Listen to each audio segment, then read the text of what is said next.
Hi guys, welcome back to my channel. Thank you so much for being here today. My name is Alyssa and this channel is about the law of attraction, building self-empowerment, and conquering limiting self-beliefs. So if you'd like more info on these topics, please hit that subscribe button and the bell icon. That way you can be notified when I post new videos.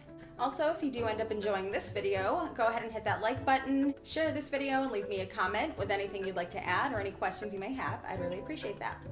Today I'd like to talk about something a little bit different, but not really.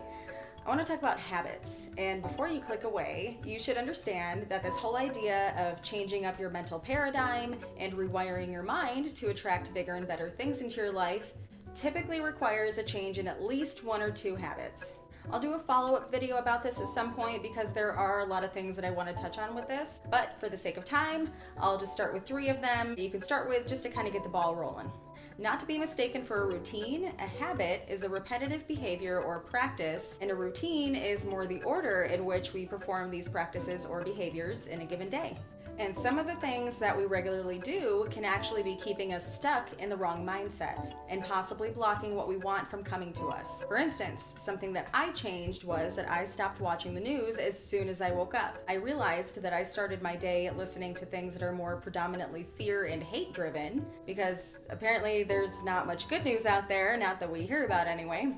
So I would get worked up about what I saw, get some fiery opinions going, get into fake arguments in my head on my way to work, and then I would get to work where I'd pretty much remain pissed off throughout the day. So why would positive things come my way with an attitude like that, right? So I thought that quitting mainstream was a small habit to change, but it turns out it was huge. Plus, quick side tangent, the first thoughts that go through your head right when you wake up are crucial, because your brain is still in a state to where your subconscious is still susceptible to accepting information that you're putting in your brain. So if you wake up and instantly turn on the news, your subconscious is absorbing that negative energy like a sponge, and it's setting you up for how your day is most likely going to be now. Why do I want to talk about this today? Recently, I was thinking about exactly what brought me to this journey of rewiring my mind to attract different things. And I remember that it was because one day I discovered that I wasn't happy with my life. I was tired of the struggle, the constant worry about money, the lack of confidence, you get it. And I realized that I was forcing myself to try to be comfortable in this discomfort. So I was creating resistance, and the buildup of that sent me into desperation. So I took a step back, and I realized that if I wanted to change my surroundings, I had to see what I was doing wrong. I started to understand how what we do repetitively makes us embody specific types of people. So then I came across certain habits to implement for success, and that led me to how we're wired and how we create our reality with our thoughts, emotions, and you guessed it, habits. So I started practicing awareness and mindfulness and really started paying attention to what I did on a regular basis. And I narrowed down the habits that were potentially getting in the way of me accomplishing or getting what I want. So that's what I recommend that you do first. Narrow down your behaviors, your triggers, what makes you tick throughout the day, what prompts anxiety, stress, unhappiness, as well as your daily routine. How often do you stop for fast food? How often are you on your phone throughout the day? So once you recognize which lifestyle changes you'd like to implement, get started as soon as possible. Just rip off that stubborn suppressing band-aid, even if you have to start with 1 or 2 new positive changes. Just get it going so that you can start seeing and feeling the results sooner rather than later. So, without further ado, here are 3 habits that will help you change how you feel about yourself.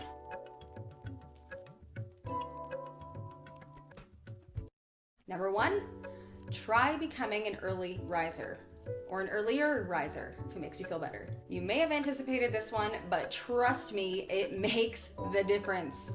Not to mention, it's one of the most common traits among the ultra-wealthy, so I would take this one seriously. According to a Harvard study, early risers are more proactive and productive throughout the day. Not to mention, what you do in the first 30 minutes or so after waking up sets the stage for the rest of your day. That's why I mentioned the news earlier. That's what I would start my day with, so I pretty much let it set my mood for the rest of it. Waking up early does not mean that you have to wake up at 4 o'clock in the morning every day. By all means, if you can, go nuts. I personally wake up at around 4:30 or so on days that I have to work because I start work at 7 a.m. and I want plenty of time for myself before I really have to get going. That's just me. So I'm not saying you have to wake up that early, but if you can start by waking up even as little as 15 to 20 minutes earlier than you usually do, you can start training your body, and over time it'll start feeling more natural. Imagine having some extra time to meditate, make coffee, listen to your favorite podcast or whatever before mentally preparing to go to work. Start your day with something that you can look forward to spark your energy for a more productive day. I used to wake up about an hour before I had to start work, and now I know exactly how that impacted my work days as well as my overall well-being. But I started small, and now I wake up, I meditate, I eat breakfast, etc. before I even have to think about getting ready. So again, make some extra time to start your day with something for yourself and see how it actually starts impacting your day. 2, eat more of the right things, especially first thing. On top of drinking more water throughout the entire day, make sure that you're becoming more conscious of whether or not you're eating the right things as well, especially in the morning.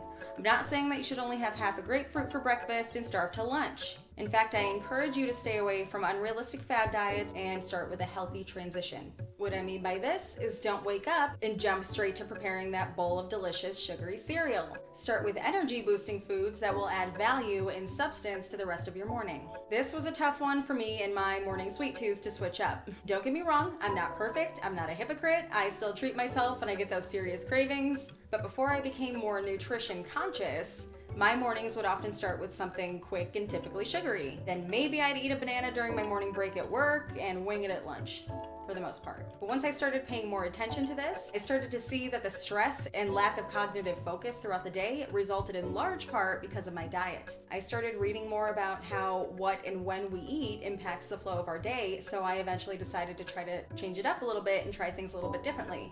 So instead of cereal, I switched to wheat toast with peanut butter. And with that, I gradually added some fresh strawberries, blueberries, then I added some eggs to the mix, you get the idea. But once I did this, I began to embody the idea that I'm a health-conscious individual. And that alone changed the way that I perceived myself, just that one little thing. Not to mention, I feel way more alert during the day, and I don't get that brain fog nearly as often. So start subtly replacing some of the crap that you eat with actual wholesome foods and see how you start feeling. And again, just start small. Baby steps. And number 3, limit your cell phone use throughout the day. Hopefully I don't lose any of you with this one. I get it, our phones are just a permanent part of our lives now and even a necessity at this point. And yes, there are some pretty incredible things that these little buggers do offer. However, if you go into your phone settings like I've dangerously been doing lately and check your average daily screen time, the results may shock you. When I was working at my old job, my screen time would average around 2 to 3 hours each day or so, give or take. But when I stopped working for a bit to transition between jobs, my average screen time shot up to about 7 or 8 hours per day. Oof. I'm sure unemployed me had her reasons for this. She didn't. She really didn't. Either way, it was a wake-up call and it made me think about how often I use this thing and more importantly, why.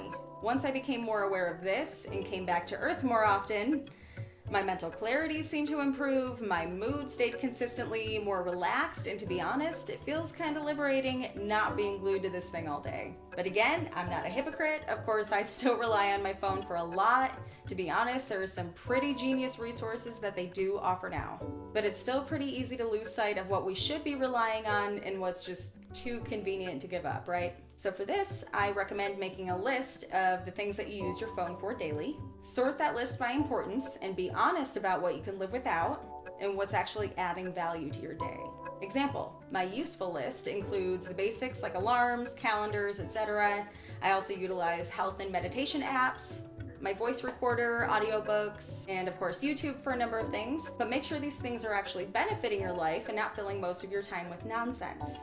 By all means, make some time for nonsense, but start coming back to earth more often and practice enjoying the present moment.